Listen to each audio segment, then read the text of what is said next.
Hi, this is Katherine from Growing Chefs Ontario, and I'm going to teach you how to make a traditional English recipe today, which is Cornish pasties using fresh Ontario beef. As a chef, I think that this is a very interesting recipe because it has a really neat history. What that is back in the 1800s, coal miners would make these pasties to bring with them for lunch, and it incorporated everything that they needed for their lunch. So it included beef, traditionally rutabagas and turnips, sometimes potatoes, and even sometimes carrots in there. And everything gets baked into this beautiful pastry crust, and they would just write their initials in the pastry to be able to identify whose is whose. So before we get started, I'm gonna wash my hands. The equipment that we need for this recipe are a few bowls for mixing, a cutting board, a chef's knife, a paring knife, or a safe chopper, whatever you would like to use there, a couple of wooden spoons, measuring cups and spoons, saran wrap, a rolling pin, a small plate to use as a mold, parchment paper, a sheet pan, a whisk, and a pastry brush. The ingredients that we need for this recipe are: for the pastry, you need 3 cups of all-purpose flour, 3/4 a teaspoon of salt, half a cup of unsalted butter, cold, or half a cup of vegetable shortening, 1 large egg, 3 to 5 tablespoons of water, 2 teaspoons of vinegar. For the filling, we use 3/4 pound of lean ground Ontario beef, half a cup of diced rutabagas, parsnips, or turnips, half a cup of diced onion, 1 cup of baking potatoes diced, 1 tablespoon of fresh thyme or dried thyme, salt and pepper to taste. And for the egg wash, we need 1 large egg mixed with 1 tablespoon of water. I'm gonna start by making our pastry. So to do so, I have my 3 cups of flour, which I'm just going to dump into the bowl. And then I have some cold butter here. You can use butter or lard. I just wanna break it up into slightly smaller pieces. So they should be about pea size. You can do this with a knife, or I find it just as easy to do it with my hands here. It's important that the butter is cold though, because if it is warm, it's going to melt just with your fingertips here. All right, for our wet ingredients, I'm gonna add 1 egg. And I have some vinegar that I'm gonna add into here. And it calls for about 3 to 5 tablespoons of cold water. We're gonna start with 3 and then see how wet the pastry is. I can always add more if needed. I'm just gonna whisk this together gently. All right, so now for our pastry, I just wanna work the butter in gently into tiny pea-sized chunks. You don't want to overwork it. So when I'm working the butter with my fingers here, it's kind of a motion like I'm counting coins, just putting them in between my fingers gently and just trying to break apart those big chunks here. So I'm just going to put away my cutting board here so I can make room for our pastry. So I'm just going to form a small well in the center and pour our liquid into it. And then using a wooden spoon, I'm just gonna start to gently stir it together. This is gonna make a really rough pastry. It's okay if you spill a little because I'm actually just gonna dump it all into the table in a moment here. So this is about as far as I can go. I'm gonna take everything off the spoon. It's time to get my hands dirty and just bring it together a little bit. Just to form a rough dough. So I can feel immediately that it does need a little bit more water. So I'm just going to carefully tip in about a tablespoon more of cold water.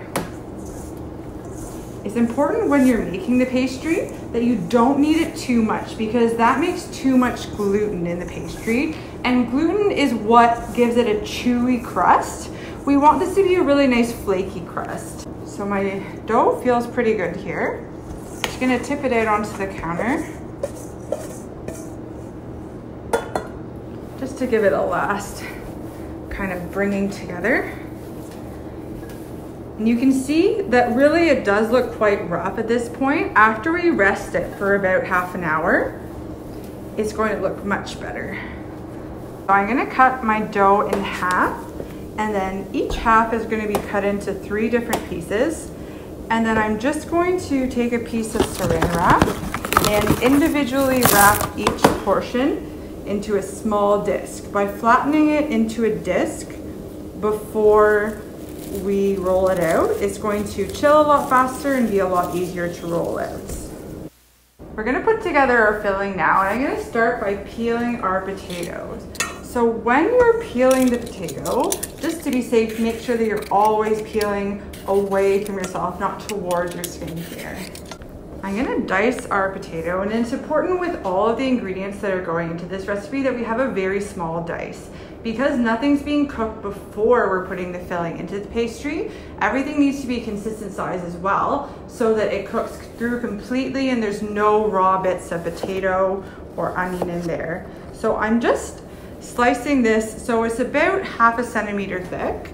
And I'm gonna do a couple of slices and then I'm gonna tip it over so it's on its side. It's always a lot easier to cut something when you have a flat edge. And I'm just going to cut it into about French fry sized pieces so I can do a nice small dice. And then I'm gonna turn my knife and then dice. All right, so my 1 cup of diced potatoes going into the bowl. Next, I'm going to peel our rutabaga. Rutabagas, you usually find them waxed, so there's a thick layer kind of wax on here. It doesn't work very well to peel it with the peeler, so I'm just gonna actually peel it with my chef's knife. This is a little bit trickier, so I recommend that if you could get the help of an adult in this situation, that would be best. So I am holding it firmly, and I'm just going to press down with the knife, and I'm trying to peel off the skin without cutting away too much of the vegetable here. So now I only peeled half of it, really because I think I only need to use half of it. So I'm just going to, like the potato, have my flat edge down and about 1/2 centimeter thick slices.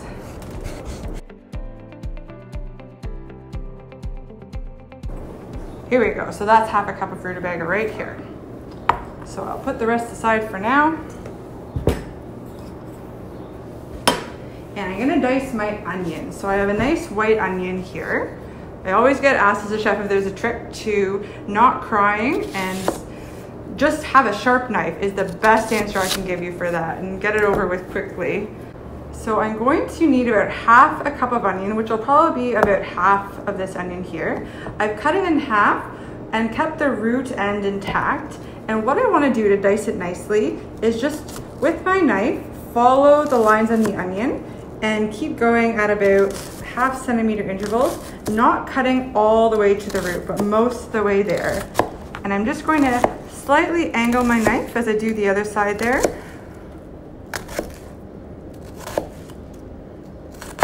And then just holding it tight with my bear claw, just going to dice it down. And then if it falls apart a little bit, that's okay. I have some lovely thyme from our garden here. So I'm just going to go downwards is the easiest way to get the thyme off of the stem. So I'll get rid of our stems here, and then I'm just going to slightly chop up the thyme leaves just in case there's any little bits of stem there. Okay, I can add the thyme into our filling. And our last couple ingredients that we need are just some salt and pepper and some beef.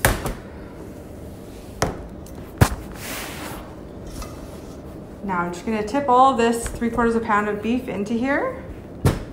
And here's the tricky part, is that we need to season this and make sure that it's well seasoned enough, but we're not gonna taste it because it's raw. So I'm gonna give a good generous pinch of pepper and start with about 1 teaspoon of salt. As a chef, I think that this is a good amount of seasoning in here, but just to be safe, let's add a little bit more, because the worst thing that could happen is you have everything in your pastry already and it tastes bland. So it's better to season it a little bit heavier. If you really wanted to be sure and double check your seasoning, what you could do is just take a small pan and cook off a little bit of this filling just to make sure that you're happy with it. Our filling has come together. I'm just gonna go check on our pastry and we can begin to roll those out. I cleaned up our table and washed my hands. Just because we were working with the raw beef, we want to avoid any cross-contamination with raw ingredients. So I chilled our pastry here and it looks beautiful. I'm gonna set this aside and dust some flour onto the table. This is a good time to make a mess. We'd rather have it a little bit more floury than less. I'm even gonna get some on my rolling pin here, just so that it doesn't stick. And I'm gonna start by pressing down the pastry and turning it and pressing it down again. This will help give a more uniform shape when we're rolling. And then I like to flip over my pastry too, just to make sure it's not sticking. So I'm gonna give a quick roll down, just pressing. I'm looking for this pastry to be fairly thin and try to keep it as round as possible when you're rolling it. If it breaks a little bit, push it back together and then just add a touch more flour there.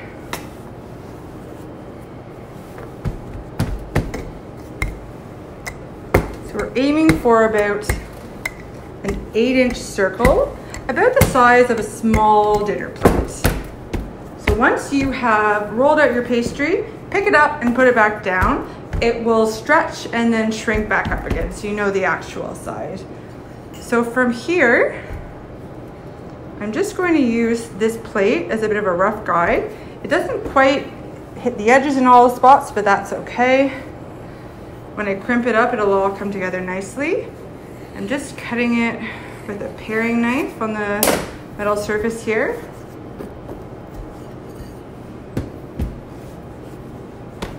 And there we have our pastry here. I'm going to take half a cup of filling and plop it right in the middle of my pastry here. And then I have my egg wash, and I'm just gonna use the pastry brush to paint one side on the outside, just like a little rainbow. And then from here, I can flatten this down a little bit and gently fold it over. And then I want to just gently press down the edges, and then I'm going to actually stand it up and flute it. So I'm gonna start at the end here and just kind of using my thumb, pinch it so it makes a back and forth wavy pattern, kind of like a dinosaur's back here. And then take my ends and just twist them a little bit and turn them up,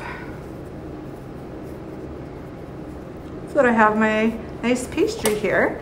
And just to make sure that everyone knows this is my lunch, I'm gonna carve my initials into here, K,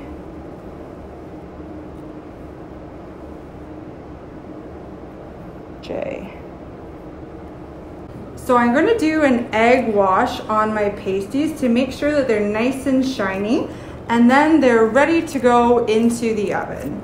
So these will cook in a 400-degree oven for about 15 minutes, and then you're going to turn your temperature down to 350 and continue to cook them for the next 30 minutes or so. I recommend that you really make sure they're nice and golden before you remove them from the oven, and even err on the side of caution and give them a couple extra minutes, because you really want to make sure that all the potatoes and the meat is cooked fully inside. Our Cornish pastry has come out of the oven. It looks this beautiful golden brown color. It was bubbling when it came out, so I'm sure everything's cooked very nicely inside. I'm just going to break into it and we can see. Oh, it looks perfect. That's so nice. So if I was going to serve this at home, maybe I would make a nice salad to go alongside with it. These could also be made a little bit smaller if you wanted to make them as an appetizer side too. Traditionally then, what the miners would do to bring it for lunch with them is they would carry it in a tin pan, and they would flip that tin pan upside down and light a candle underneath it just to warm it while they were on the job. So we have an oven to do that nowadays, but some fun history with this meal.